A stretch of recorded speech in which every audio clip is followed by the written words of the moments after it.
Hello, boxing fans. Welcome to another episode of World Championship Boxing. And today we're doing a show in conjunction with Logan's Movie Reviews about two movies. One, The Pariah, the documentary about Sonny Liston that just came out on Showtime, and also the movie Phantom Punch from 2008, starring Ving Rhames. And I'm joined once again by Juan Silva. How you doing, man? Hey, good afternoon, Logan. Good afternoon, fight fans. We talk about the career of Sonny Liston, this documentary and movie based on two great Sonny Liston books written about his life.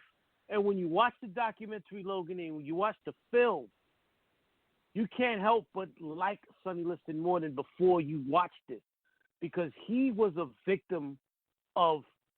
just a victim of life. He was a victim of his circumstances. The man was a good dude. He wasn't a bad guy.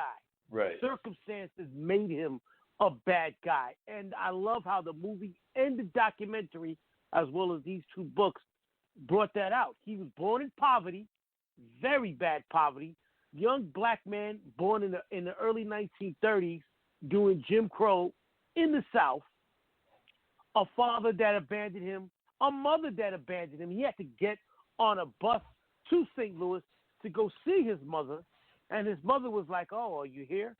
So, I mean, he was never taught how to read or write, never went to school.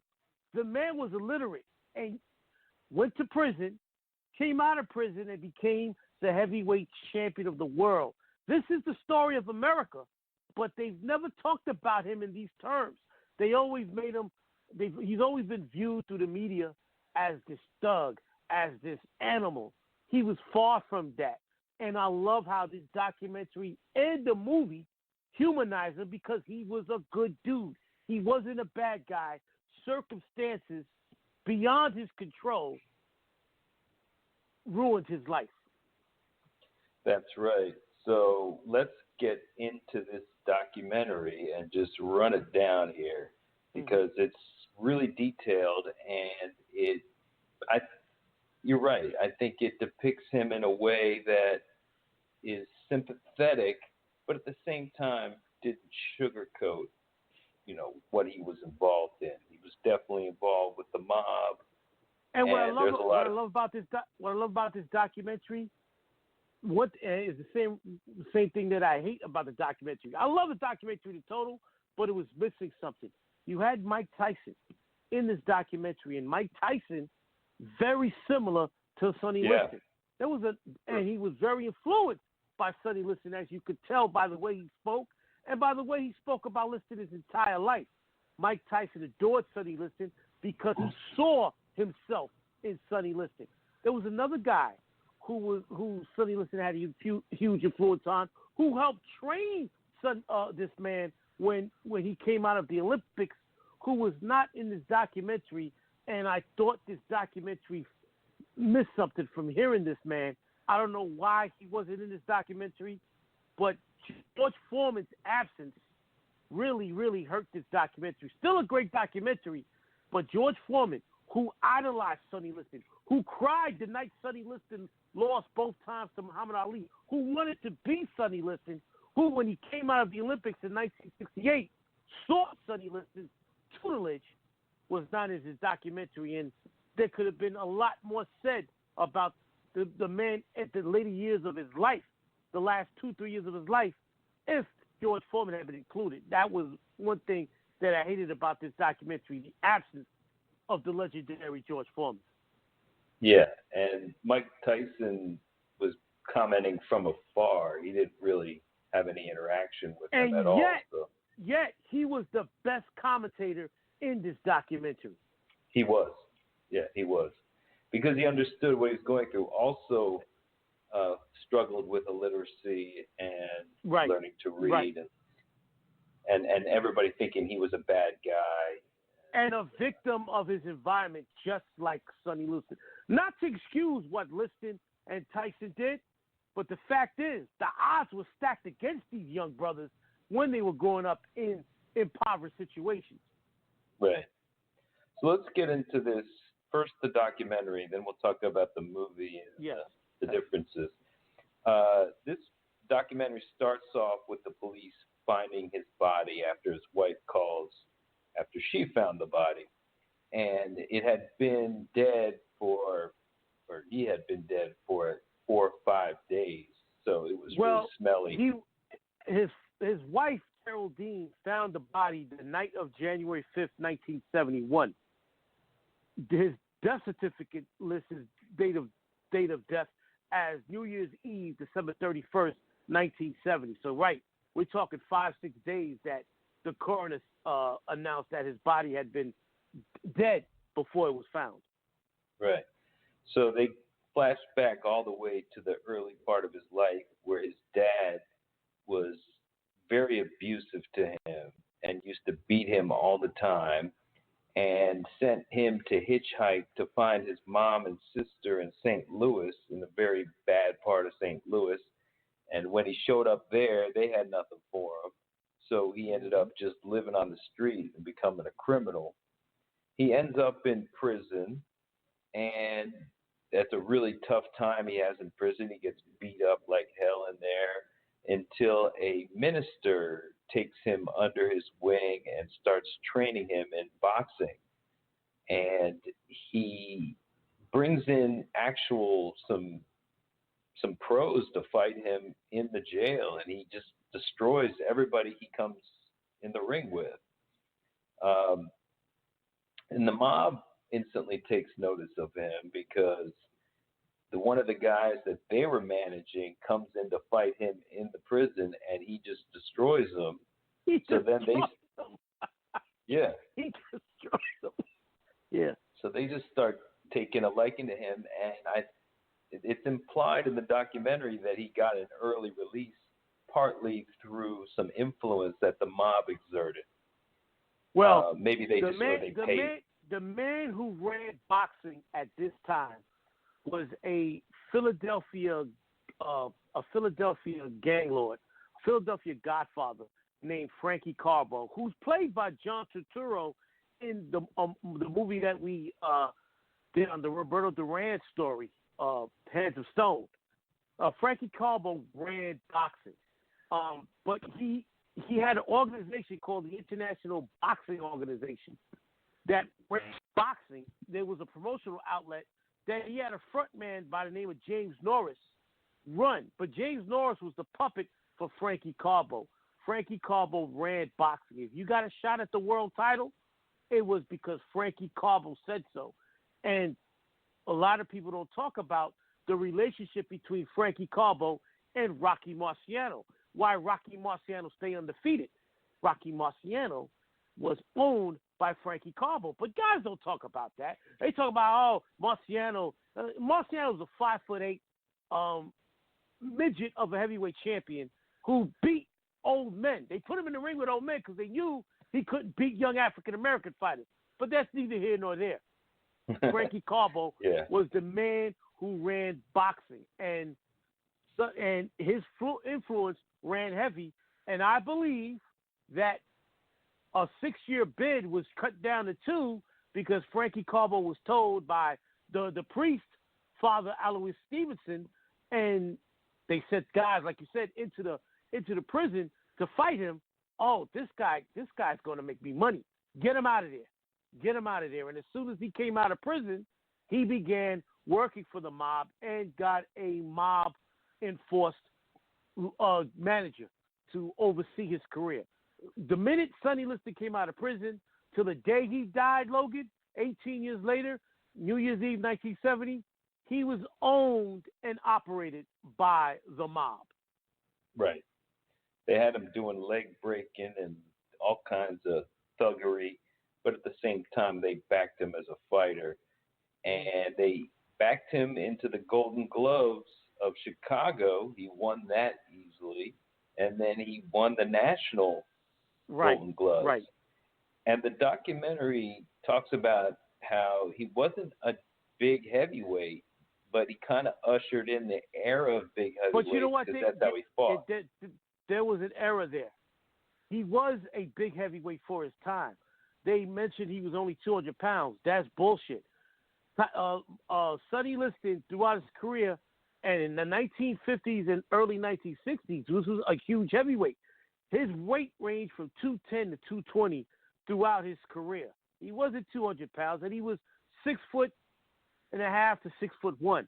So for that time period, remember, the two heavyweight champions of the world in the 1950s, Rocky Marciano and Floyd Patterson, were several inches below 6 feet. They were short guys. They were short guys that barely weighed 180 pounds. Sonny Liston was a monster. Right, and they were protected. Rocky Marciano by his handlers and Floyd Patterson by Customato, which you will talk about later in the documentary. Sonny Liston did, but the documentary was right. While they were wrong about his size and his weight, they were right that he ushered in the new era of large heavyweights. He was the first big, muscular heavyweight champion in the history of that division. Never before did you see a fighter built like that. Joe Louis, while he was a big heavyweight, had a physique more like Muhammad Ali, not overly muscular. Sonny Liston was the first brawny heavyweight. You see Sonny Liston and Mike Tyson, they're built almost identical. Right, and they talk about how he had this 86-inch reach, is the biggest that they'd ever seen since Primo Carnera, who was 6'7".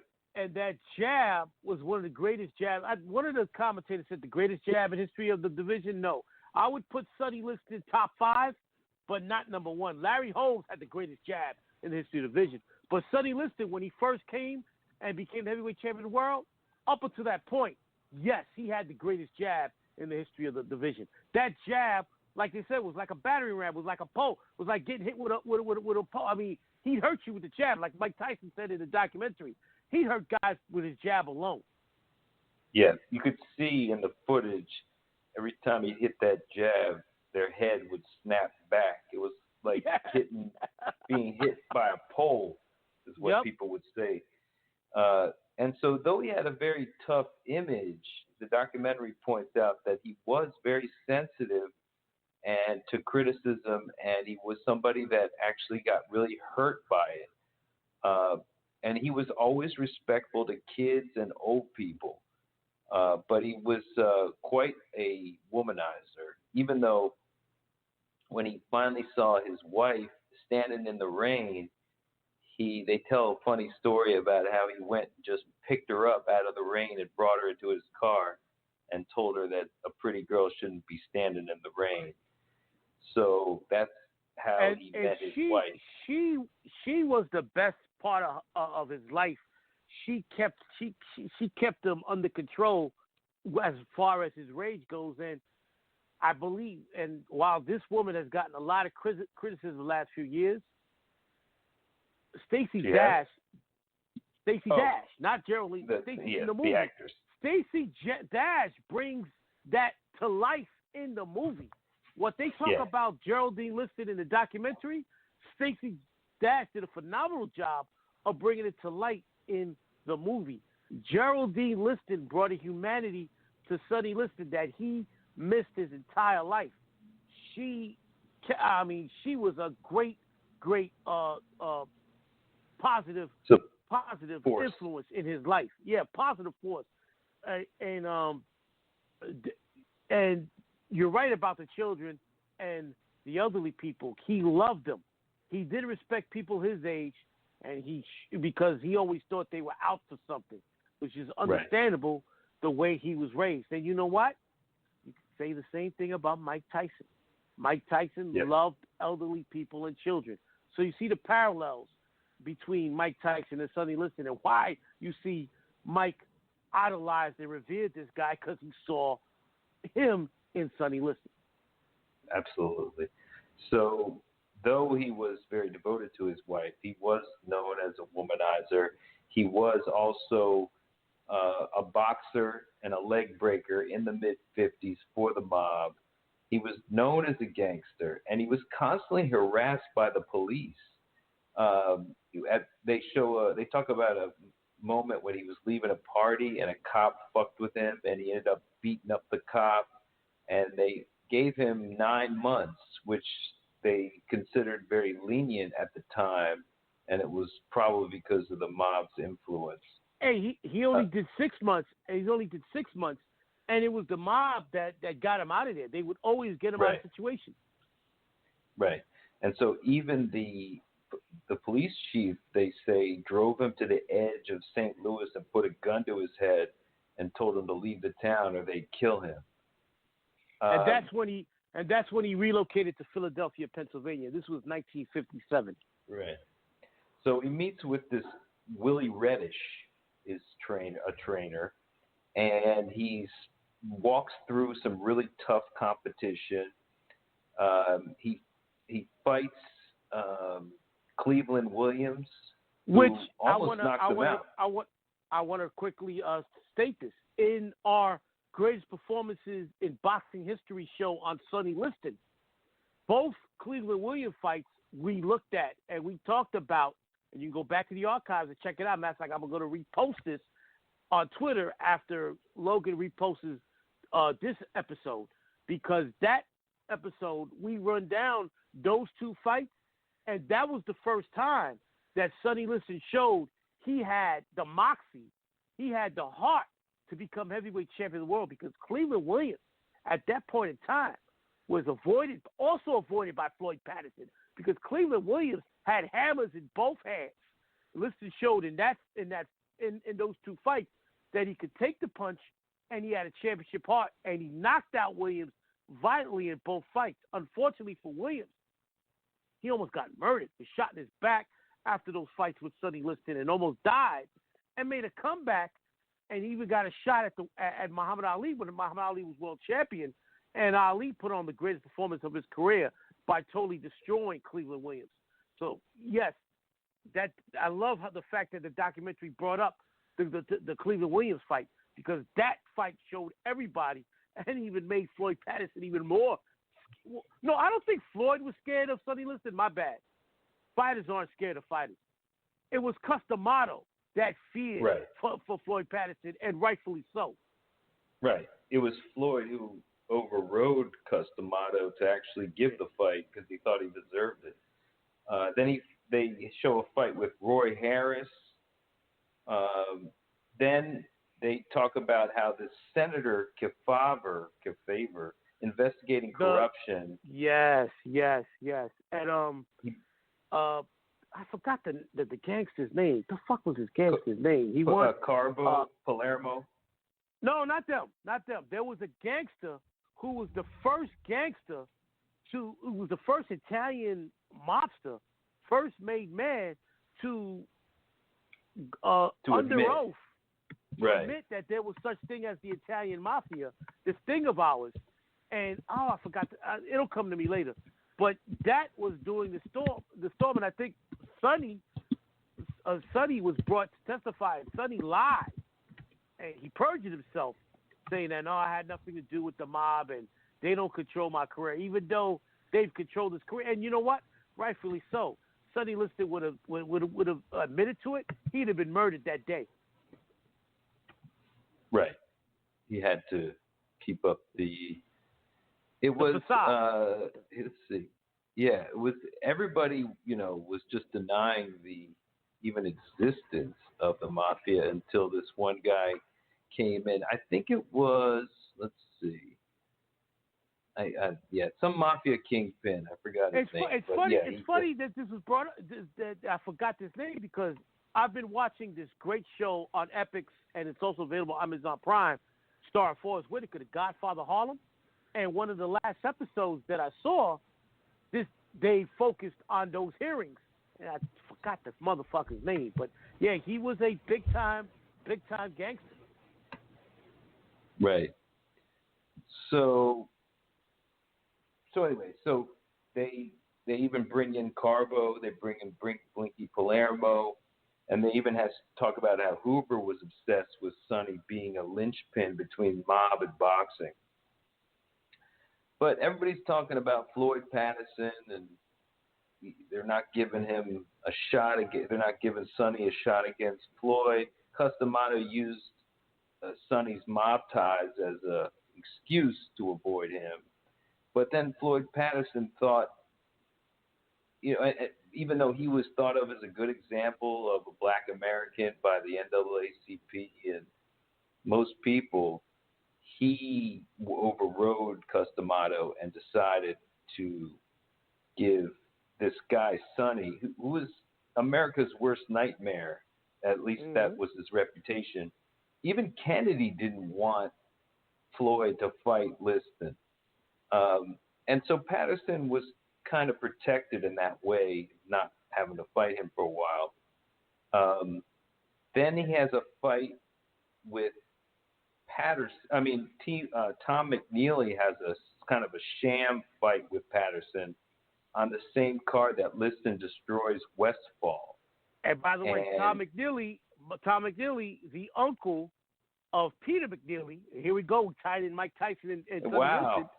I didn't realize they were. I thought that was just a coincidence. No, he's the uncle of Peter McNeely. No. To talk about, it's just funny how things tie in, and we're talking about 25 years of, oh no, more than that. They're over 30 years apart, and yet these two men are connected in so many ways. That's hilarious. So Liston, on the same card that this guy who had no business being in the ring with Patterson, just like his nephew didn't have any business being in the ring with Tyson. With Tyson, exactly. Yeah. It looks like a sham, and everybody says it is. And then Liston comes in and destroys Westfall, and there was just too much pressure on Floyd, and he agreed to, against D'Amato's wishes, to have a fight in Chicago with Sonny Liston. So this one reporter goes to see both fight camps, and they see Patterson in this pretty area with all these white people watching him. It looks like he's, just taking it easy. And then he goes to see Liston's hard-ass city training camp. This was kind of like Rocky III, like when Mr. T's training and like. It's funny you brought that up, because I've always felt that Mr. T was based on Sonny Liston. That storyline, Rocky III storyline, was based on Customato not wanting Floyd Patterson to fight Sonny Liston. In Rocky III, Mickey doesn't want Rocky to fight Clubber Lang because they know the result, destruction. Yeah, it's funny. So that shows you Stallone's knowledge of boxing there. Stallone is a huge boxing fan, and every one of his Rocky movies was based on real life boxing events. Every except for the Russia shit. Rocky V was fantasy, but everything else was based on Rocky IV. Rocky IV was based on fantasy, but all the other Rockies, 1, 2, 3, 5. His recent adaptations was basically him going over old storylines like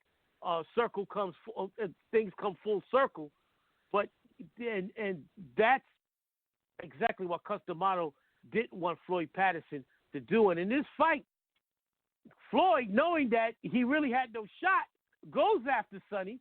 And once again, in that same show that I will post, we talked about both Floyd Patterson fights with Sonny Liston, how he destroyed. There was no reason.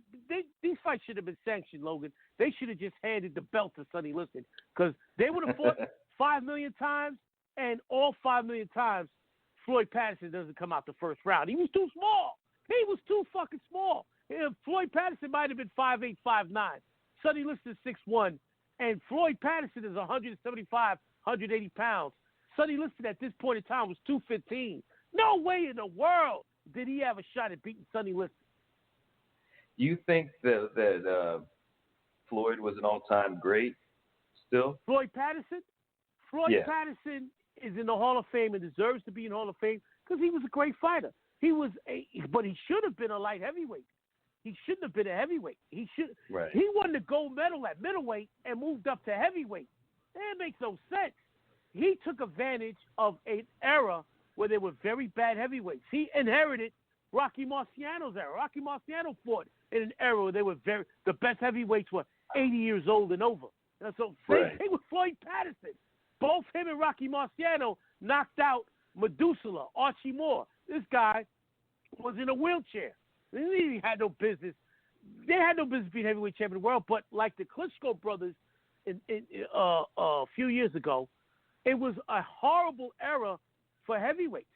So they were the best of a bad lot. But Floyd belongs to the Hall of Fame, Olympic gold medalist, a very good fighter. Had he been light heavyweight, he would have been the light heavyweight champion of the world because he already proved he could beat Archie Moore. He would have been the light heavyweight champion of the world. He fought in the heavyweight division at a time when the heavyweights were bad. Because when he did fight the Alis and the Listons of the world, he got destroyed. So when this fight is coming on, it's depicted as good versus evil. And there's even a quote from Sonny saying, you know, I know the good guy's supposed to win, but I'm going to change that. He just embraced his bad guy persona at that point. Right? Yeah. Well, he had no choice. No matter what he did, he wasn't going to be perceived as a good guy. He had the criminal record, and he was black in the early 1960s. There's no way in the world that the media is going to portray him as the good guy. Right. So this fight starts off. Unless he fights a bigger boogeyman, which we get into soon. Right, we get into later.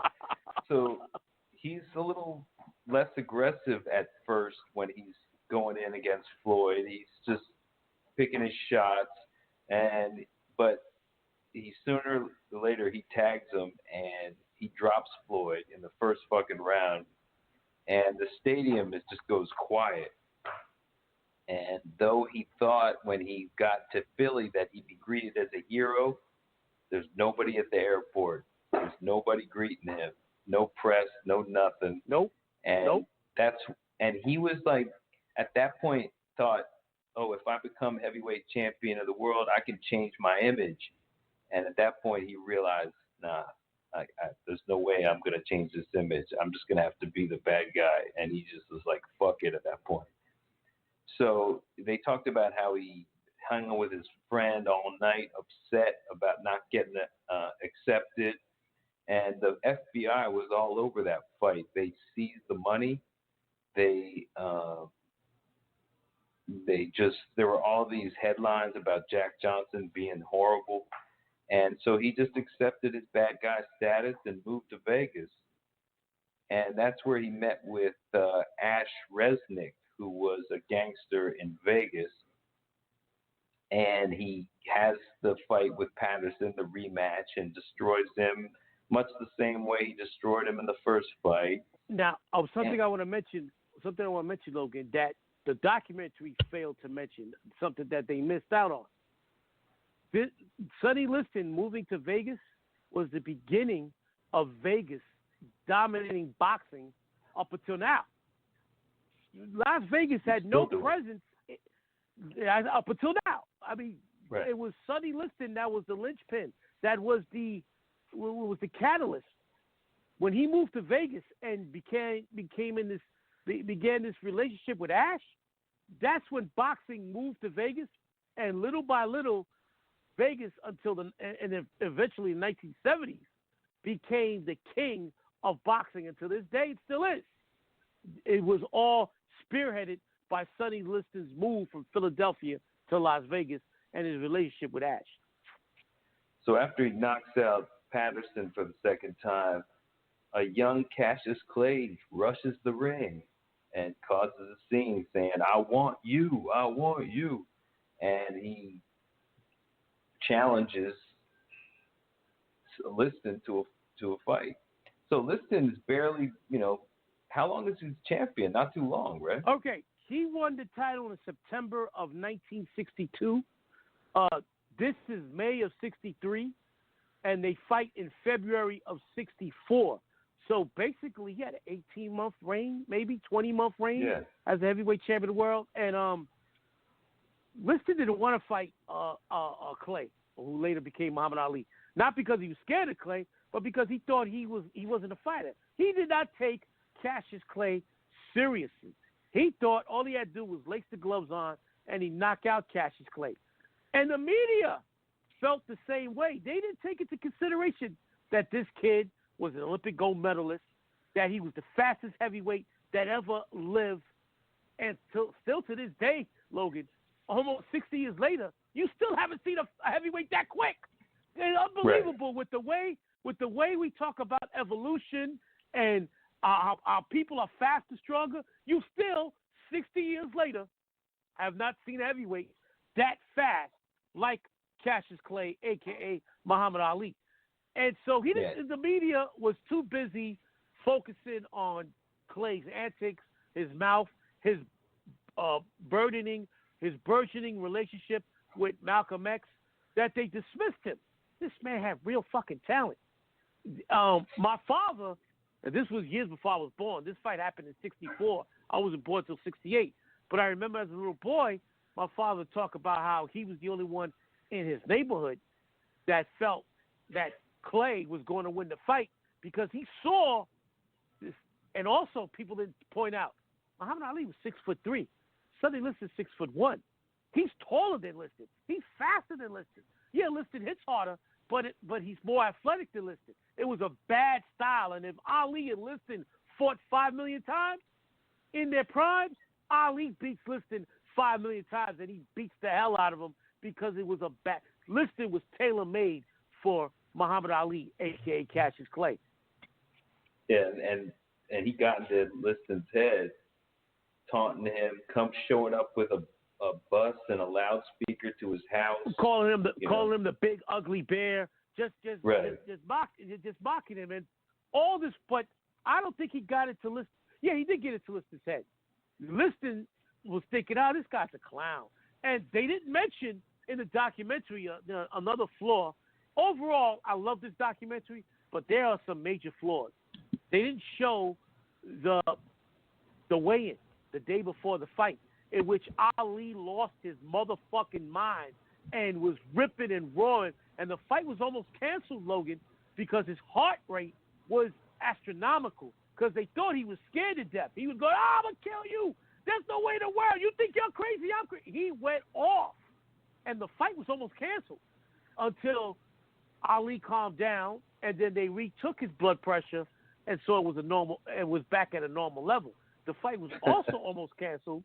The fight was also almost canceled because reports came out that Clay and Malcolm X were hanging out together, and the Miami, Florida, and the Florida Boxing Commission and the WBA went to Ali and said, if you don't denounce Malcolm X, fight is off. I give Ali credit. I said, I'm not denouncing my friendship. That's my friend. He's not fighting Liston. I am. Malcolm X intervened and said, look, I'll leave. I'll leave your camp. I'll come back the night of the fight and sit in the audience, but I'll disassociate myself just for now so you get that title shot. So if it wasn't for Malcolm X, this fight would have been canceled, and Ali probably would have never got a shot at the title. Malcolm X saw that this could happen and took the high road and came back the night of the fight. So all this is going on, and the press is not paying attention to Ali, the fighter. They're paying attention to, he's scared. Look at the way he acted at the weigh-in. And Sonny Liston, watching this, is like, this motherfucker's a nut. This motherfucker, he doesn't want to fight me. So Liston believes it. That's how I agree with you, Logan. He got it to Liston's head. He conned Liston. He conned him. Well, he conned him. He would show up at Liston shooting craps and be like, you can't even shoot craps, man. You're a loser. I know you can't even shoot craps. How you going to hit me? Yeah. So these Islam connections essentially made Ali the heel for the first time in Liston's career. He's the face. He's the good guy for the first time. Because you hear when he comes into the ring, they're cheering him. That never happened to Liston before. Right. And the Kennedy assassination happened in 1963, right before this fight. 3 months before the fight. 3 months before the fight, yes. And this fight's taking place in February 1964 on a Tuesday, looks like, which is I thought was weird. No, in boxing, up until the 1980s, I mean, no, I'm sorry, even into the early 90s, it wasn't, major fights would happen during the weekday. When Sugar Ray Leonard and Tommy Hearns fought the first time, it was on a Thursday. When they fought the second time, it was on a Monday, and that was in 1989. It wasn't rare. Today, the major fights are always on Saturdays and sometimes on Friday. Back in the 60s, 70s, 80s, up into the early 90s, fights would occur Monday, Tuesday, Thursday during the week. Okay. So they're fighting on a Tuesday, and the documentary's talking about how the culture was changed, and the Beatles had just invaded, and this whole thing with the Nation of Islam and Black liberation and all the upheaval from the civil rights. Liston kind of criticized the whole march. He was just like, I'm not going to march to get my ass beat. Like, that's stupid. Like, he was critical of it. I understand why he felt that way. All the years of police beating on him, he was tired of it. Right. And so that kind of ingratiated him to the white people who were very scared of this civil rights movement. And Malcolm X goes up to Clay at the time, and he says, hey, this is a battle between Christ and Islam, the Christianity and Islam, And when they get to the fight, we see that Ali, he stays outside. He's tagging him with the jab. And in the fourth round, we see Clay's eyes start to get burning, and he goes blind. And some are saying that this is definitely what happened. Liston in his fight with Eddie Machen a few years earlier, Eddie Machen was like a poor man's version of Ali, where he was a mover, a boxer, and Liston was having problems until something got into Machen's eyes, and then Liston dominated the fight and to win an easy unanimous decision. But up until something got in Machen's eyes, Liston was having problems with Eddie Machen. Same thing happened here, and Clay in real life, and we talked about this in the podcast we did on Ali, The Life and Times of Muhammad Ali, about how he wanted to quit right then and there. He thought that the government was trying to kill him. So he was like, cut my clothes off, Angelo. Cut my clothes off. And Dundee, you had all these Nation of Islam members at ringside looking at Dundee like, oh, this white devil's trying to cause our man not to win the championship. And Dundee takes some of the residue out of Clay's eyes and puts it in his eyes and say, look, I did it to myself. My eye is burning. Dundee, a master tactician, took water out the bucket, poured it in Ali's eyes, and told Clay, just run till your eyes clear up. Just run. Just run. And that's in the fourth round. In the fourth round, Ali ran his ass off. But once his eyes cleared up, in the fifth and sixth round, he battered the hell out of Sonny Liston. Now, we reviewed this fight on The Life and Times of Muhammad Ali. We've watched this fight many times. How the fuck in the world do the three judges have it even after 6 rounds? The only round Liston won was the round Ali ran. Other than that, Ali was hitting Liston at will. You saw in the second round, he landed a vicious right cross that busted Liston wide open. Liston had never been cut before. Liston was getting his ass kicked. That's why after the 6th round, he quit. He knew he had no shot. He made up this fake shoulder injury, which was bullshit. Liston knew he had no shot in the world, and he quit. Now, one of the guys, I don't know why they had this guy who claimed he fixed fights. I never heard of this fucking idiot before, and I'm not going to mention his name because this is another thing, another black mark against the documentary. Oh, I know for a fact Sonny Liston quit through the fight. If he threw the fight, why the hell was he trying to cheat to win? Right. One journalist claimed, it was fixed, and then another came in and it's like, no wasn't way. A journalist. It wasn't it was a guy who claimed that he'd been a fight fixer in Vegas throughout his whole life, even though I had never heard of him, and the FBI probably never heard of him until this documentary. Right. Well, then another guy says, no way. Why would he have loaded his all the other journalists that were on this panel mentioned, no way in the world Liston through that fight. Right. And Sonny's niece came on, and she was talking about how she cried when she saw him lose and beating up my uncle. And they talk about how he had no friend after that fight. Everyone called him a dog, a quitter, that he took a dive. And we get to the second fight, and Ali's, Clay has turned his name to Ali, Muhammad Ali. And Malcolm X has been thrown out of the nation. And Ali even turns on X and says, if you talk against the Nation of Islam, you're going to get killed, including Malcolm X. He's which he died a month after Ali made that statement. Yeah. He was murdered. He was murdered 2 months before the fight, and the fight was moved from Boston to Lewiston, Maine, because the state of Massachusetts thought that there was going to be retaliation by Malcolm's people on Ali, because Ali was the biggest name in the Nation of Islam at that time, and they didn't want no part of it. And in Lewiston, Maine, Ali got one death threat after another, and Ali was like, I'm still going to the ring. I'm not scared of nothing. People talk about Colin Kaepernick, and I love Colin Kaepernick, but nobody had their life. I know people have threatened to kill Colin Kaepernick, but that's not happening. Ali had to walk throughout the entire, from 1964 to 1970, he had to walk every day through the streets of wherever he was living, driving through the streets, going into the ring, fighting, and there could have always been a crazy motherfucker trying to shoot him. Unbelievable. Yeah, not only people that hated the Nation of Islam, but the mob too, who was behind Liston, probably wanted him dead too. So a lot of people. And also because Ali broke the heavyweight stranglehold that the mob had on boxing. Ali told them to go suck his dick and die. He was like, and the mob was scared of the Nation of Islam. So they was because the media had built them up as this big boogeyman, and they saw what happened to Malcolm X, and they were like, you know what?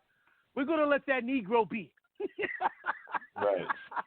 There was rumors that Islam would kill Liston if he didn't lose.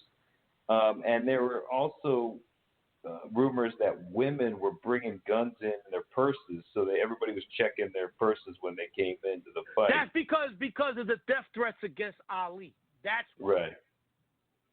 So they cheered Liston for the first time here. Well, I guess they cheered him in the first fight too, to a certain extent. For the second time, right? Yeah. And he really basked in it. He loved it that he was finally being cheered, but he couldn't pull it off. And in the he gets hit with that really fast punch, and we've talked about this. A lot of people thought it wasn't a real punch. A lot of people thought he took a dive, and it was a real controversial finish. I think it was a combination of two things. First of all, he was hurt, but not hurt to the fact where he get knocked out. As you can see, he's swimming in the ring like he's looking to quit. He had already given up. He had already been defeated by Ali. It's funny. Mike Tyson brought this up. In the history of the heavyweight division, there have been 3 fighters that beat you before you got in the ring, that you knew you had no shot at beating. That was Sonny Liston, that was George Foreman, and that was Mike Tyson. Mike Tyson talked about how psychologically we look in your eyes and you knew you had no shot at beating him, just like Sonny Liston. He got that from watching Liston, and George Foreman got that from working with Liston. They had that sneer. Because Liston had gotten beaten up so badly by Ali in their first fight, psychologically he was already defeated before he came in the ring to fight Ali that second time.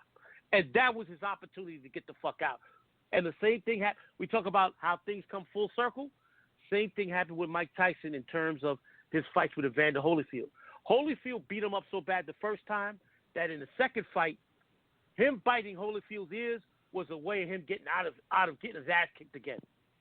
Right. Then once again, life coming full circle. So this minister Abdul Muhammad of the Nation of Islam talks about how he taught Muhammad Ali this punch that's like a karate punch. That was bullshit. They found this 90-year-old Muslim, I don't know where the fuck he was, and said, hey, you want to talk about your relationship with Ali? Get the fuck out of here. He probably wasn't even in Maine at that time. Get the fuck out of here. I have there's some guys that had no business being on this documentary. Too many cooks spoil the broth. This clown should have never been interviewed. That so-called fight fixer should have never been interviewed. You had enough of a panel. Get rid of those two guys. Bring in George Foreman, and you talked about. And George Foreman has stated many a time he had several conversations with Liston about those Ali fights, and he felt that Liston was psychologically beaten just like he was against Ali in '74. George Foreman has said that many a times. Right. So and George Foreman knew the man. George, that was his mentor. Right. So what happened with this fight was Liston, because he was being yelled at by Ali, who kind of thought he took a dive too, was yelling at him Ali's "Get up, like, motherfucker! Get the fuck up! What are you doing? Get the fuck!" Yeah, I barely hit you. The iconic picture of our archives of our Block Talk Radio thing, where Ali is screaming at him to get up. That is, to this day, Logan, the single greatest photograph ever taken of a fight. And I remember buying a replica of that, giving that to my father before he died 19 years ago. That's just a great fucking photo. Right, and so he gets up and they start fighting again. And then that's when the head of Ring magazine tells the ref, "No, man, you got to stop this fight," because he was down for more than 10 seconds. Because he was the timekeeper, and the timekeeper is the one who keeps the count. When you see the referee all the time, you see the referee look at the timekeeper. The referee doesn't start counting until he locks eyes with the timekeeper and he picks up the count. The referee could be picking up the mouthpiece or anything, but the timekeeper's already started to count. You'll hear it today. You'll hear a guy, the timekeeper, scream on the microphone, 1, 2, 3. That's not the referee. Then the referee picks up the count. Then he continues, 4, 5. The referee, who was they didn't mention. Did they mention this in the documentary? Was legendary former heavyweight champion of the world, Jersey Joe Walcott. He was the referee. They mentioned it. Okay. He was the referee, and he failed to lock eyes with Nat Fleischer, who was the timekeeper and the founder of Ring magazine. Right. And so he lets the fight. He starts counting after Liston's been on the canvas for 11, 12 seconds. He starts going 1, 2. Liston's already knocked out at that time, and Fleischer screams at him and said, "Look, the fight's over. I counted to 10. You didn't pick it up." And that's when he stopped. And you notice, even those few seconds, Liston is hovering in the corner, not even trying to fight or hold Ali. He's already quit. Yeah, I mean, they go back to fight, and then the crowd's, they're happy to see that he's up fighting, and so then when they stop the fight, But you see, Liston is not fighting. Liston's covered up in the corner, hovering like a beaten little child. He's not even throwing punches. Right. He's got his entire body covered. He's already checked out. Right. Now, there's a lot of rumors that Sonny got a cut of Ali's future earnings. Which is bullshit. I don't know where they got this bullshit from. Well, it was him. He would tell people that when he got into fights with them at a barbershop. Yeah. Meanwhile, Liston, he didn't have a pot to piss in, right? Right. Yeah. So, but I think he's the one that started that rumor because people would taunt him. He probably did, but that was probably his way of covering up the fact that he quit in both fights, because he did. He quit in both fights. Yeah, I mean, Gene Kilroy, Ali's business manager. Yeah, he said that it's not true. There's another theory that Islam, threat from the Nation of Islam, scared Liston. Another rumor that they kidnapped his wife, before the fight, and then only released her after the fight. I mean, there are all these rumors going around about that. And he's completely reviled, and at first he can't get licensed as a boxer again after that. And he moves to Paradise Palms in Vegas because the mob guy that he's affiliated with gets him a good deal. Yeah, on a good house. He's not wealthy, but so he has to come back to fighting, and he has a fight with Leotis Martin. And at that point, that was one of the greatest calls in the history of boxing. The winner of this fight was supposed to get a shot at Joe Frazier for the heavyweight championship of the world. At this point, it's 1969. Ali's in exile. Joe Frazier had won a tournament to become the heavyweight champion of the world. So, actually, there was two heavyweight champions of the world. There was Jimmy Ellis, who was the WBA champion, and Joe Frazier, who was the New York State Athletic champion. Those were the two heavyweight champions. They would fight in 1970. But in 69, the winner of Leotis Martin versus Sonny Liston, and this fight was live on ABC Sports, the winner gets a shot at either Jimmy Ellis or Joe Frazier. Leotis Martin beats the hell out of Sonny Liston, knocks him out in the ninth round. And when Liston goes down face first, Howard Cosell, in what I consider the single greatest call in boxing history, goes before Liston is out. The career of Sonny Liston is over.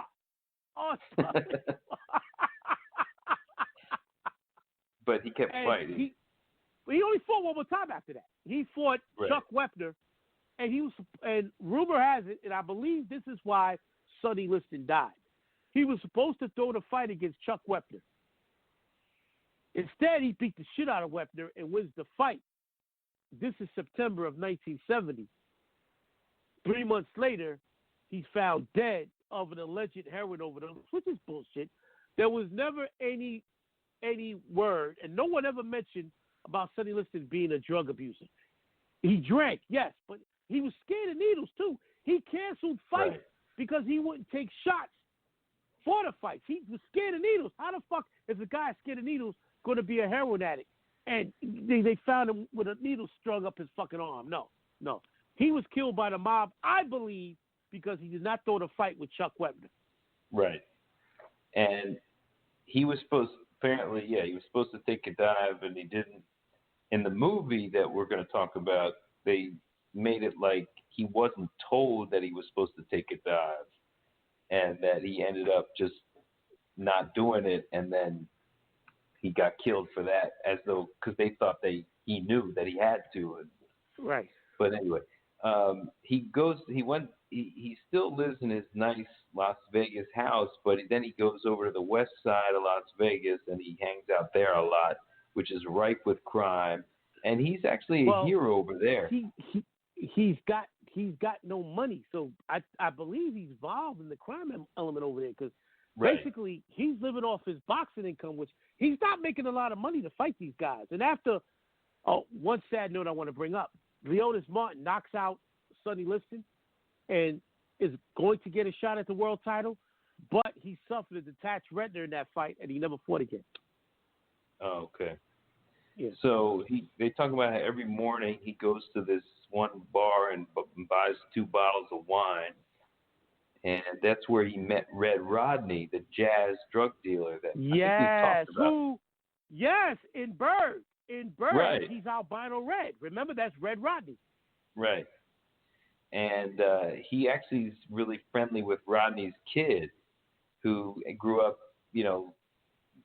hanging out with Sonny Liston after he was, a fighter, and thought he was really cool. And and they would go out and do heroin deals together.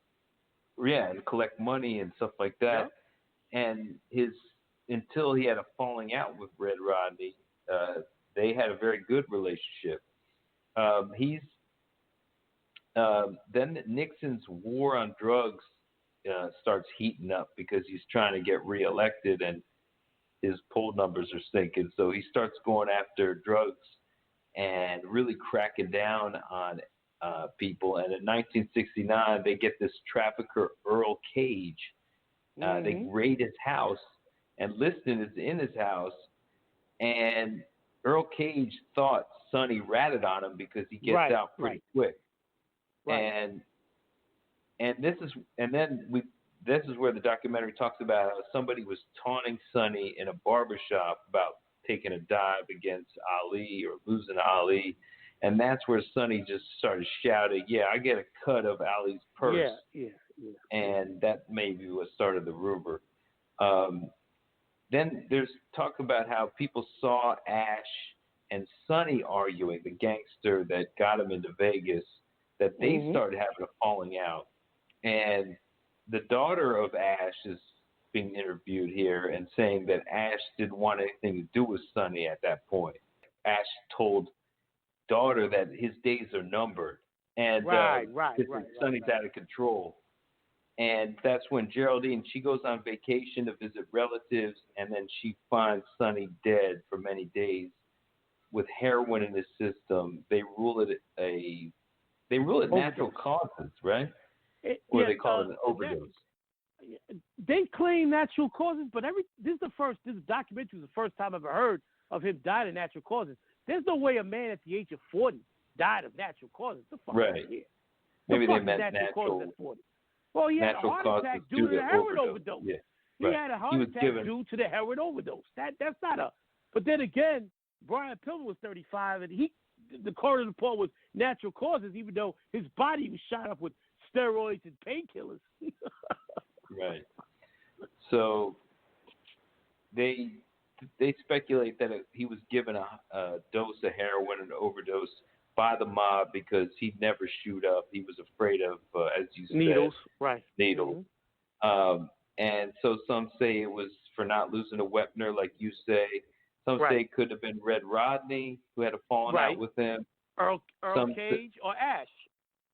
Yeah, and then there's this informant that comes forward and says that this former cop, who actually was considered a hero, was hired by Ash to kill Liston, and then others say it was because of the raid on Earl Cage's house. That other you have all these theories, and all these theories outnumber him doing it to himself. He was killed. We just don't. There's just so many suspects, and this is 40 years later. We're not going to get to the bottom of this. And once the murder happened, Sonny Liston at this point in time, no one gave a fuck. That's why they didn't even investigate his murder. It was a drug overdose. They didn't even give a fuck, which is sad. And you know the crazy thing about it, Logan, if Sonny Liston had come along in the 1970s and 1980s, he would have made a ton of money. He'd have been a huge star. Because remember, Mike Tyson and George Foreman had similar backgrounds to Sonny Liston, and they made a ton of money. Sonny Liston would have been a huge star. Probably the same result as far as going broke, and because Mike Tyson, it's funny how Mike Tyson, after he lost to Evander Holyfield those two times, was never the same, and slowly but surely, career went sliding, got destroyed by Lennox Lewis, and got beat by bums. He even got beat. Kevin McBride knocked him out. This fucking bum. Finally, he retired. So similar ending with his career, but Mike Tyson was able to resurrect his career through his charisma and his life story being on Broadway, and now is living comfortably, which we never would have thought 20 years ago. No, we thought he'd be, ended up like this guy. Because unlike Sonny Liston, Mike Tyson had a serious drug problem at one point. Right. Well, talk about where Liston would have been if Muhammad Ali never existed. He probably lasted a lot longer. He would have been heavyweight champion of the world till probably Joe Frazier came along in 1968. Yeah, and I would love to see that fight. Liston because Frazier would have beaten Liston, because at that point in time, Liston would have been 38 years old and would have lost a step. But and then you got George Foreman, who would have killed Sonny Liston, because George Foreman was 6'5". But if Ali would have never showed up, Liston would have been considered the greatest heavyweight of all time, because he would have knocked everybody out in less than 3 rounds. Yeah, and that's another thing is before Ali, this guy was basically considered unstoppable at that point, and that's why the odds were. If you look at his career record, Logan, 50-4. He only lost 4 times, and twice to the same man. I mean, he was just considered an unstoppable force there. So let's go to the movie now, Phantom Punch, starring Ving Rhames, Stacey Dash, Nick Turturro, and directed by Robert Townsend. Where's he been? Oh, Robert Townsend. Robert Townsend, who started the black movie craze of the late 80s, early 90s with Hollywood Shuffle. And before Hollywood Shuffle, people don't realize this. He directed Raw, the Eddie Murphy stand-up comedy that up until this point is still considered the single greatest stand-up comedy movie of all time. He directed that movie. Robert Townsend is a legendary director, and this was probably the last good movie he directed. He did a hell of a job in this movie. I love the direction of this movie because this movie went straight to video. It never had a theatrical release, and I really was upset by it because Ving Rhames, who's one of the greatest actors ever to portray a boxer in the ring, he looks the part and he acts the part. Remember the movie Undisputed? Remember the movie Undisputed, Wesley Snipes? Those are some of the most vicious boxing scenes in the history of movies. Same thing with here. Ving Rhames brings out Liston's humanity in this movie. I love Ving Rhames as Sonny Liston. He was the perfect guy to play Sonny Liston. Now, this movie didn't have as much information as the documentary, so they took some liberties and they changed the names. They did. They changed the name. They changed the name of all the mobsters. None of the mobsters in this movie have their real names. They changed the name of all the mobsters. But the father is still the priest. They use the same name as the priest. And Geraldine, they used her real name, his wife. But and of course the fighters, Floyd Patterson, Muhammad Ali. You're going to use those real names. But other than that, everybody else was even his. They didn't even mention Willie Reddish, his trainer. They made it look like he was an ex-con, which is bullshit. Willie Reddish was already an established trainer when Sonny Liston came out of prison, and they changed some dates around. They played with some stuff, and I understand why it was done, but they stayed true to the story, which I give Robert Townsend credit for. And Robert Townsend made sure the authenticity of the first Ali Liston fight he kept. He showed Liston try to cheat, and he showed Liston quitting and lying about the shoulder. He kept the authenticity, and he gave you a valid reason why. I mean, he couldn't beat Ali. He knew it. Right. So let's run down this movie quickly. So it starts off with Liston in jail, screaming about just being in jail, and then a mister comes and comforts him and takes him under his wing. And actually, Logan, the first scene is him in the ring with Patterson, and then he does a flashback. Okay, yeah, right. And the guy that they got to play Patterson, man, he really looked like him. He looked just like, oh my God! And in the documentary, they talked about how Floyd wouldn't look at Liston when they did the stare down. This guy had that look down pat. Right. He was not looking up. And you could see the look on Ving Rhames' face. It was perfect. Exactly how Liston. And another thing I want to mention, when he fought Ali the first time, when Ali was Cassius Clay, Dundee, the smart tactician that he was, told Ali, look up straight and look him in his eye. He's not as big as you. Show him that he's not as big as you. And that's what Ali did. And Liston looked like a midget next to Ali. Just like Floyd Patterson looked like a midget next to Liston. See how things come full circle. So he gets beat up for not giving a cigarette, or he gets challenged for not giving a cigarette, and he ends up knocking out this really big dude who was actually the prison boxing champ. Yep. And he comes into the Liston's cell, the priest does, with pads, and starts training him his feet, his hands, training him how to, just all the basics of boxing. And he has this match with the same guy he punched out for the cigarette, Big Lester, and knocks him the fuck out. Yep. And many others. And we see the priest trying to teach him how to read. I don't know. I don't think it's successful in the end. No, because he gives up. He says, I don't need to fucking read. I'm going to be the heavyweight champion of the world. Right. He's like, fuck it. I'm going to be heavyweight champ. I'm going to knock motherfuckers out. He meets Cesar Novak, played by Nick Turturro, and they show a story of how he meets Stacey Dash. It's not or meets his wife Geraldine.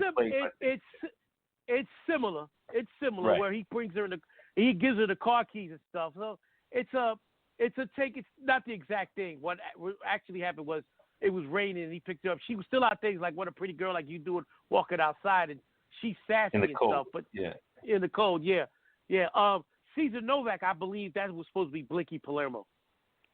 Yeah, and he meets he grabs her purse, so then she kind of follows him into the car. That's how it's portrayed in here. She shows her that he has this nice house, and she's impressed with him because she really didn't know him at that point. But they fall in love, and then they show a montage of him knocking everybody out pretty easily. He meets with the priest again, talks to how he met his wife, but saying how everybody's running from him, everybody's ducking him, all these boxers, and he's in a car with his girl, and there's a cop fucking with him, and they tell him, "Oh, tell that hooker to get out the car too," and that's where he just goes off and beats up the cop, and he gets 6 months in jail. So that was the documentary where he was supposed to do 9 and he only did 6. That backs up that story. Yeah. Right. So he gets out of jail. He gets them a house, and he has a marriage with the Justice of the Peace wedding with Geraldine. And then they have a flashback where his dad has abusing him, holding him, whipping him with his hand holding on to which the truck. Was very similar to the documentary. You see the similarities, because that's what his father did in the very first scene of the documentary. Right. So then they go to Las Vegas. This guy Caesar, who is supposed to be Blinky or maybe Carbo. Blinky Palermo. I don't know. No, okay. no, he's not. Carbo's the main man. So okay. Carbo, this guy is supposed to be working for Carbo, and they got I forgot what Savino is Carbo. Savino is Carbo. Yeah. Played by David Preval. Right. So yeah, he's talking to Savino and his Savino's right hand man. I think it's Nico, right? Yeah. And they're talking about how they don't want to back this guy because he's got a checkered past, and he convinces them that Caesar convinces them, look, this dude's going to knock everybody out. We're going to make a lot of money with him. He gets a new car. The cops fuck with him again, call him the N-word, and they tell him that Patterson's going to whoop your ass. I guess the pastor arranged his fight in this movie with Patterson, or maybe it's Patterson. Well, no, his pastor was like an unofficial advisor, but it was the mob. It was Blinky Palermo and Frankie Carbo that set up this title fight eventually after Customato finally gave in. So they set the fight up for September 25th, Liston versus Patterson. He gets interviewed before the fight by this guy Mackey from Sports World Boxing, and Caesar seems like he's just talking for Sonny the whole time, and even the reporter says, my money's on Patterson, and that's where Liston talks for the first time. He says, you're going to lose your money. He asked Liston about his criminal past, and Caesar kicks his ass and sends him packing. And then we go to the lounge singer, Farrah, who's singing in front of them at the lounge in Las Vegas. And she gives a big kiss to Caesar, and she's introduced to Sonny. That's the real life wife of legendary tennis player Pete Sampras. That's Bridget Wilson. Yes. And she's in a tug of war between Caesar and this guy Bobby Sasso. Yes, Sasso. and they get into a little bit of, because he's like, how does my dick taste? Because he saw that she was kissing him, and these two dudes are they belittle her throughout the movie. they belittle her throughout the movie, calling her a hooker and everything. Yet they can't stop fucking her. Come on, stop the nonsense. She's a hot hooker. So he finds out that from the higher up Savino that Bobby wants him whacked for smashing that bottle over his head, and they agree that you're going to have to give him $10,000 for doing that. And so he agrees reluctantly. And so Nico comes to the room with Farrah, man, looking pretty hot in some skimpy nightie, answering the door. He comes to bring Caesar a suitcase of money to bet on Patterson, and also to get the $10,000 to pay Savino for beating up Zazo. He tells, this guy Nico tells Caesar, it's like, listen, I need you to tell your guy to take a dive. And Caesar instead goes to Sonny and says, look, I need you to win. And that's where the minister shows up right before the fight. And I don't know if this was true in real life, but he shows up right before the fight with Patterson and gives him some encouragement. So then he has the fight with Patterson. He knocks him the fuck out. The mob is pissed because they think they bet on Patterson $100,000, right? And they lost a bunch of money. And we see a scene of him going to the church, Sonny Liston, and praying to God, saying, if you, let bygones be bygones, I'll be a good champ that you'll be proud of. But then he's like, all right, I'm ready to talk to the press. And there's just like in the documentary, there's just nobody there to greet him. Now they did a different scene in the documentary. Right. It was when he touches down in Philadelphia. Here, It's right after the fight when he comes out, which is bullshit because there was plenty of press there.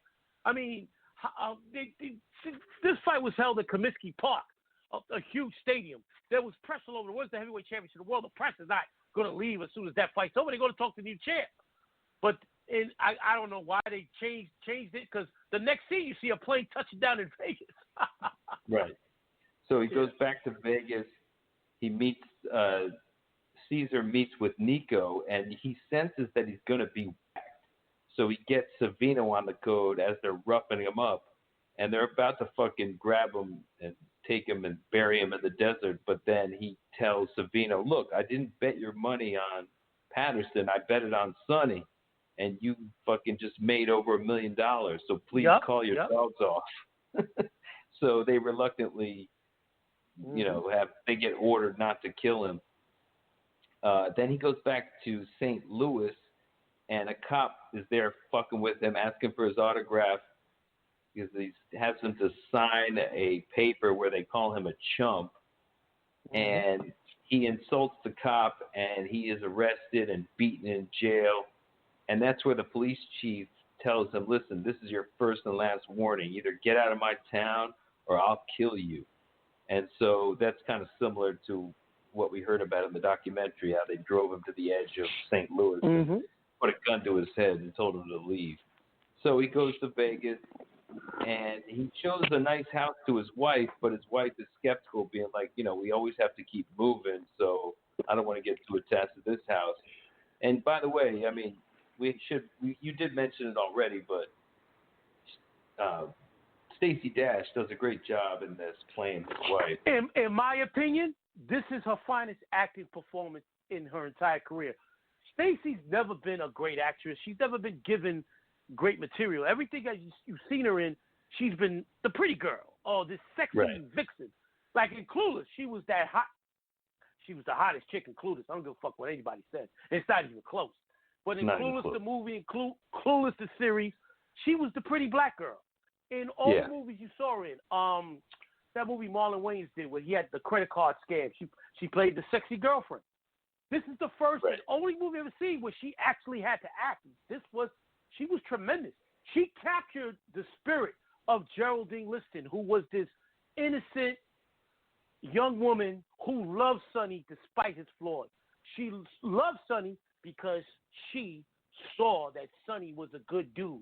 Sonny wasn't what the media and people around him were saying he was. He wasn't a monster. He was actually a good dude who could, if think about it, if Geraldine's not there, Sonny probably would have died years before because he had anger issues, and he would have killed somebody. He would have killed those cops if she just screamed, "Sonny, stop! Sonny, stop!" Yeah. So yeah, she warned Stacey Dash, despite her troubles, and recently she got arrested for beating up her husband. Right. And her political views, she was tremendous in this movie, and I give her credit. This was her finest acting performance. And Ving Rhames was sensational as Sonny Liston. And Bridget Wilson, Pete Sampras' wife, she, like Stacey Dash, has always played the pretty girlfriend, never really acted, always looked plastic. She was very good in this movie as well. Yeah. So Geraldine warns him to control his anger, and then we see Farrah start hitting on him. And they have sort of a kinship because both Farrah and Liston have these checkered pasts. I love that. Logan, I knew you'd pick up on it because I picked up on it too. That's why she fell in love with Sonny. Farrah fell in love with Sonny because those two, even though one's black, one is white, they're two peas of the same pod. Right. So she's coming on to him, and he's just like, "Hey, listen, Caesar really loves you, so please, like." And she's like, "Are you coming on to me?" And they have a little chuckle. And so Caesar comes back to the table and talks about how he has a rematch in 8 months with Floyd. He comes back after drinking. The two, Caesar and him, are like drunk, and Caesar just starts talking shit to Farrah, saying, "I could have loved you, but you're a fucking whore, and you've been around the block, and you gave Zazo blowjobs and shit." Yeah. Mm-hmm. And Sonny's like, he kind of sees himself in her in that moment, saying like, "Oh, look, like this is the same thing shit happened to me. Like people can't accept me for who I am today. They always think about my past, and this is what's happening to her." So he consoles her and tells her she's beautiful, and that's where she kind of falls in love with him because she puts Caesar to bed, and he's there to comfort her. So we have the rematch with Patterson, where he knocks him down 3 fucking times, and they just wave off the fight, and that's it for him. So then we see Farrah had left a message pretending to be Caesar so that he could meet her, and he starts banging her in the hotel in every position. We see that scene. And then outside the hotel with Caesar, Zazo, they're waiting because they see Zazo coming out of a hotel, and Caesar thinks that Zazo's fucking Farrah again because she's acting weird. He doesn't know that Farrah has been fucking Liston. So they go and he tells Liston, he's like, "Listen, I just want to put a scare in this guy because he's going around town telling people that fights are fixed, and he needs to shut his goddamn mouth." Now they can't kill him because apparently Zazo's like a made man. So they just kind of get into a little argument with him, and we see that the girl he's with is not Farrah, though she's a blonde, looks a lot like her. Looks a lot like her, but it's not her. Right. And Zazo is kind of lamenting. He's like, "Oh man, you got this star, this great boxer, backing you up as an enforcer, man." Like he's like, "Oh man, if I was managing you, I would never do this to you." So now he's hanging with Farrah, and she's like, "Feed me a fry." He's making a sandwich, and he's like, "Listen, I ain't gonna romance you. I ain't gonna buy you diamond rings. I ain't gonna fucking give you flowers. I'm just gonna come here and fuck you, and that's what you want."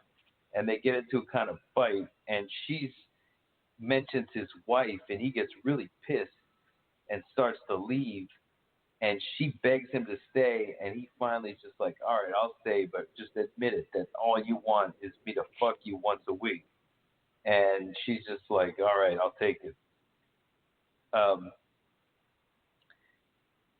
So he has the fight versus Clay, the first fight, and he says do it in the fight when he's losing, and they show his trainer putting something on his glove, and when it doesn't work, Ali comes back and beats him anyway, even with the shit in his eye. He realizes this shit is I'm never gonna win this fight, so he quits in the corner. And they talk about how Liston's shoulder went out, but we've already said that's bullshit. And his trainer's like yelling at him in the back, "Why'd you do it?" And he just says, "Because I'm ignorant," which was an interesting line. That was a great line, and he said it. Oh man, Ving Rhames was just a thing. You know why he was so great in this movie? His facial expressions. It's like he really must have studied Sonny Liston, because he had that Sonny Liston glare. And you could say, in the history of boxing, nobody had a greater glare and stare than Sonny Liston. He looked like a fucking evil motherfucker. You didn't want to run into the alley at 2 o'clock in the morning. Right. So his wife is waiting in his hotel when he brings Farrah back to bang her, and she has a gun. And she tells Farrah to leave, and he says, "Put away the gun before you hurt somebody." And she's like, "You already did hurt somebody, me." And she throws a paper in his face, and she's like, "The paper, you're a famous guy, and the papers know where you go, and if you go to the same hotel with the same blonde woman, they're going to start reporting on it, and you know that if you could read." So he's not even seeing that, like, the tabloids are reporting on him fucking this woman and his wife. That's how she found out about it. And she, at this point, I don't know if this is like the movie or what, but like she leaves him. Did she leave him? Like, no, she gave him an ultimatum. You leave that woman if you know what's right for you, after she slaps him. Okay, so then he goes outside. Farrah's waiting outside. And tells it's over. Yeah, until it's over. Yeah. So then we see Sonny training, and one of the reporters asks him, "Oh, do you know that Zazo was found dead at the desert?" And he won't answer any questions until one of the reporters tell him, "How about if we throw you a banana? Will you answer questions then?" Yeah. And he gets really pissed off, and that's when they start taking all these pictures of like enraged Sonny Liston, so furthering his image as a fucking violent black man. And then he goes to the priest, and he's like, "Why do they hate me?" He's like, "They liked me when I was going up against Clay for the first time, and like I really liked that. Like I was the hero.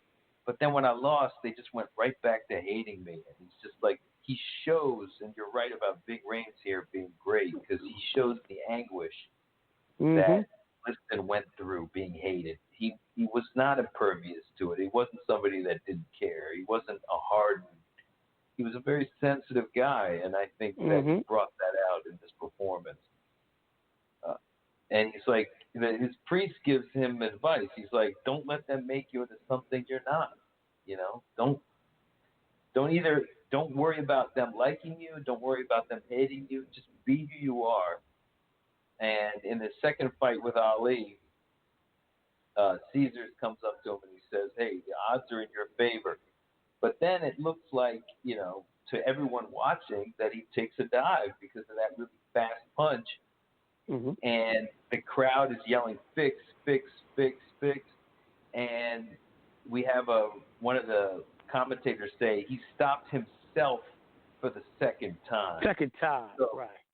So it's like he quit twice. And Caesar's with Savino, and they're questioning why he took a dive. And they say to him, somebody's going to have to talk to him, which I took as code, like someone's going to have to go kill him. Right, and I think they almost told Caesar to go kill him. So then he's back in the lounge listening to Farrah sing, and Caesar asks him point blank, "Did you throw the fight? The punch barely touched you." And Liston was like, "You know me better, motherfucker. Like, you know that I didn't throw that fight." And he's like, "Do you believe me?" And he's like, yeah, I do. I'll try to convince them. I'll talk to them. I'll come visit you later, or they will. And he's with his wife, and he's telling her, like, listen, I told you, like, you should leave, and then I'll call you when the coast is clear, because as far as I know, like, these motherfuckers might be coming to kill me. Instead, Caesar shows up, and he says, listen, I managed to talk them out of killing you, but I put my ass on the line for you. Then they have a montage of him between the years 1966 and 1969, and they say that he went 14-1. Is that true? The one loss was to Leotis Morton. Oh, okay.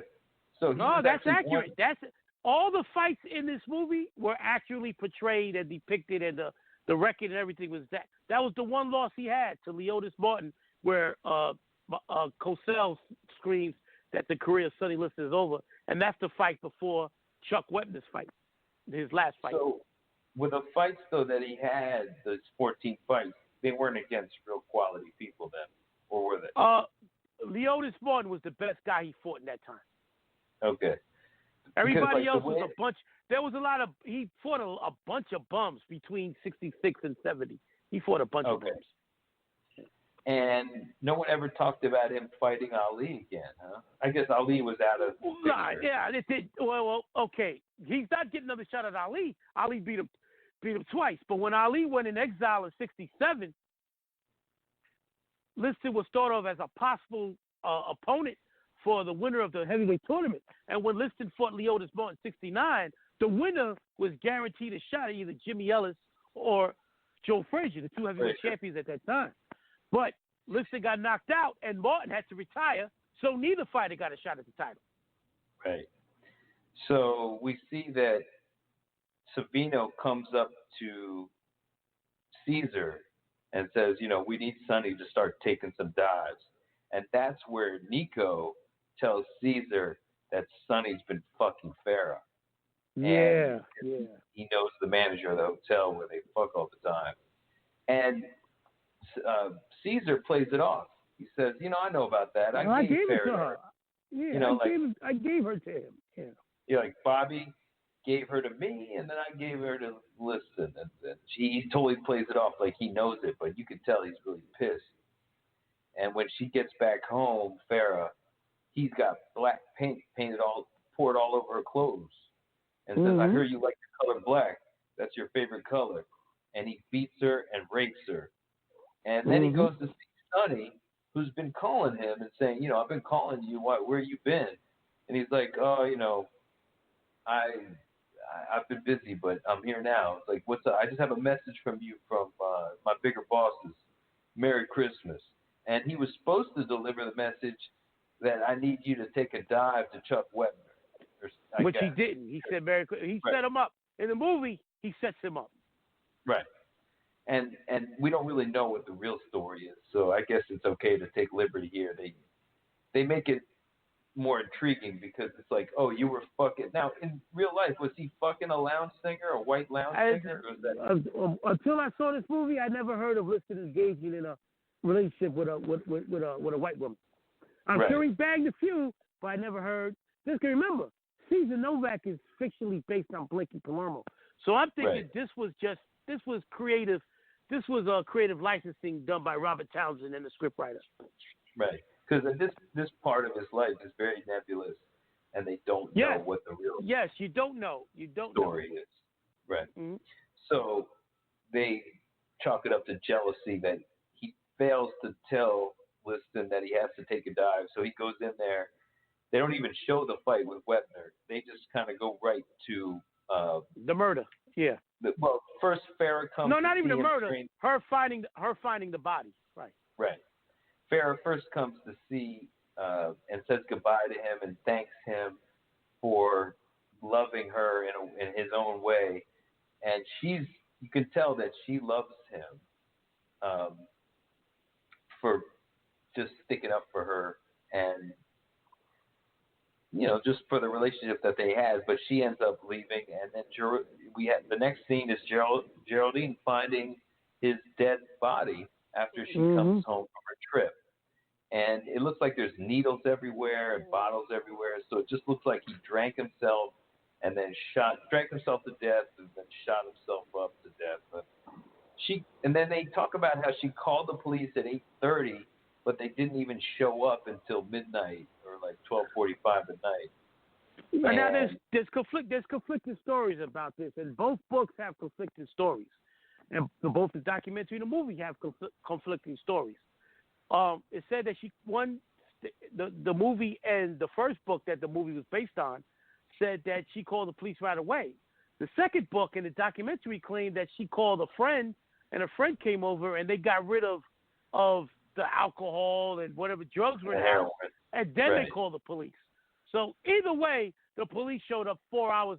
It didn't matter. The body's dead. He's dead already. Right. They can't resurrect the body. He's gone.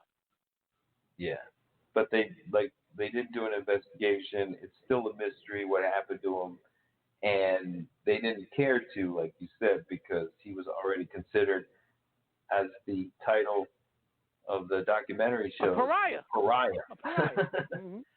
So that's it, and it's a very poignant end to I think an interesting boxing career and life. And I think, this guy definitely got a very bad rap. And he was murdered. He definitely didn't OD because, like you said, he had a lifelong fear of needles. There's no way he's going to stick a needle in himself by himself. So that's that. And they leave it at that. But both interesting. Both had kind of different perspectives on the thing. But also, I think they were more similar than different. They were very similar, right. Especially what they stated Geraldine was, and the way she was portrayed by Stacey Dash, and him being harassed by the police his entire life. This man was harassed by the police since he was a teenager, right? And even when he was heavyweight champion of the world, they was fucking with him, right? The authenticity of the fights, they didn't make anything up. He knocked out Patterson in the first round, both fights, just like in the movie and the documentary. And he cheated against Ali and still lost. And the second time, quit and went down from a shot he had no business going down to because of reasons that only he knew. Only Sonny Liston knew. Sonny Liston died with the truth about what happened those nights against Ali and what happened with Chuck Wepner and what happened and who killed him. Only Sonny knew. And it's sad that the man at the age of 40 went out the way he did, and it wasn't until years later that he was given his due in history as one of the greatest fighters of all time. This man was a beast, and we did a great job, and people can listen to our greatest performances when we talked about how great of a fighter he was in his fights against Cleveland Williams and Sonny Liston. So overall, I give both the picture and the documentary excellent jobs at chronicling this man's career, and Ving Rhames was tremendous. And this is the second time, Logan, that he portrayed an historical boxing figure and hit a home run. Anybody that hasn't seen Only in America, the Don King story, Ving Rhames played the hell out of Don King. Won a Golden Globe for his performance as Don King. And in this portrayal of Sonny Liston, Ving Rhames, one of the most underrated actors of the last 25 years.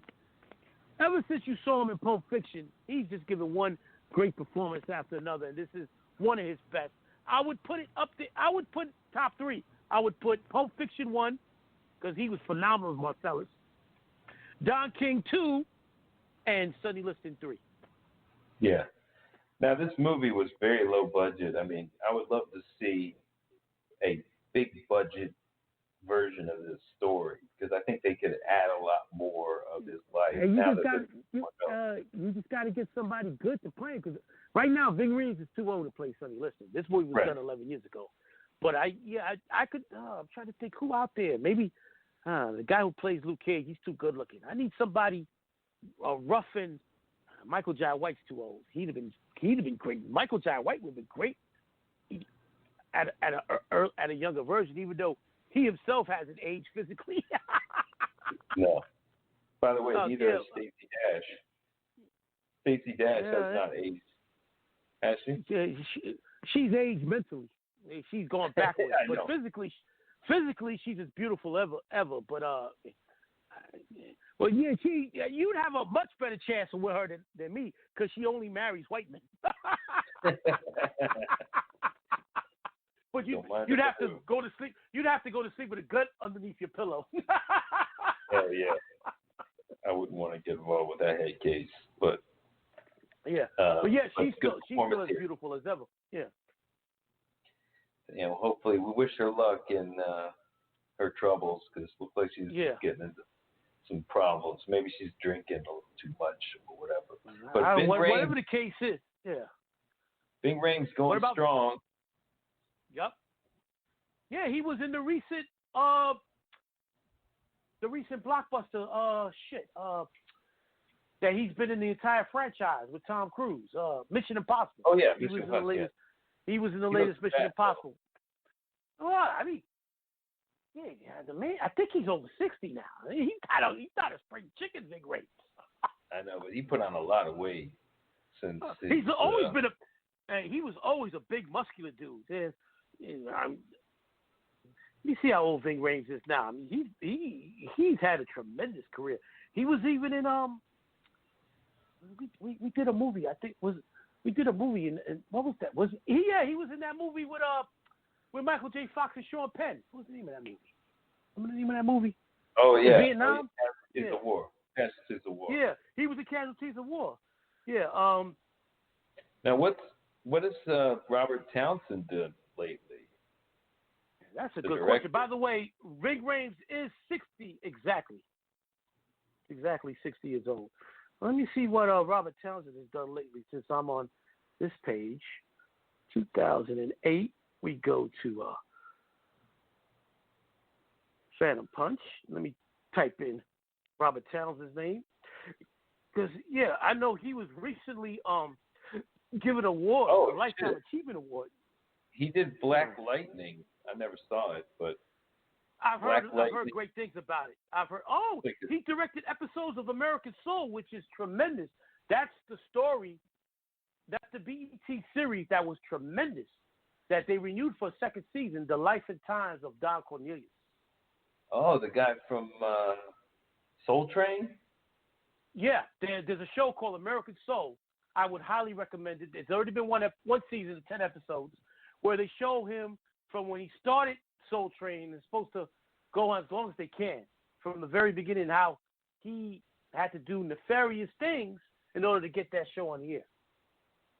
Yeah, he directed a film called Bill Cosby 77, which is an unreleased 2014 stand-up comedy film featuring Bill Cosby. Which will never be released, by the way.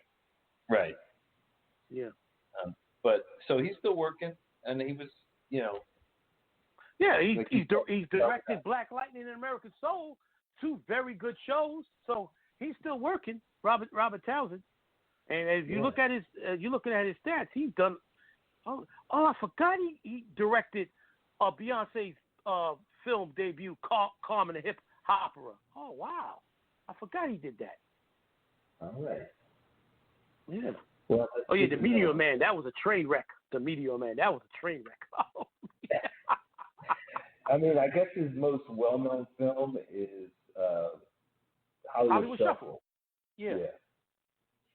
And he's directed, like you said, Eddie Murphy Raw and the Meteor The Five Man. Heartbeats. The Five Heartbeats, in my opinion, is the best movie he ever directed, and he was the star of that movie as well. That was a great movie. That's the movie we'll be looking at during Black History Month.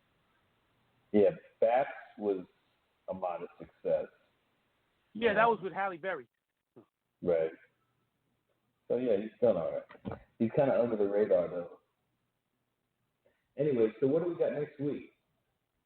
All right. Oh, that's a good question. All right. Finally, we're going to discuss.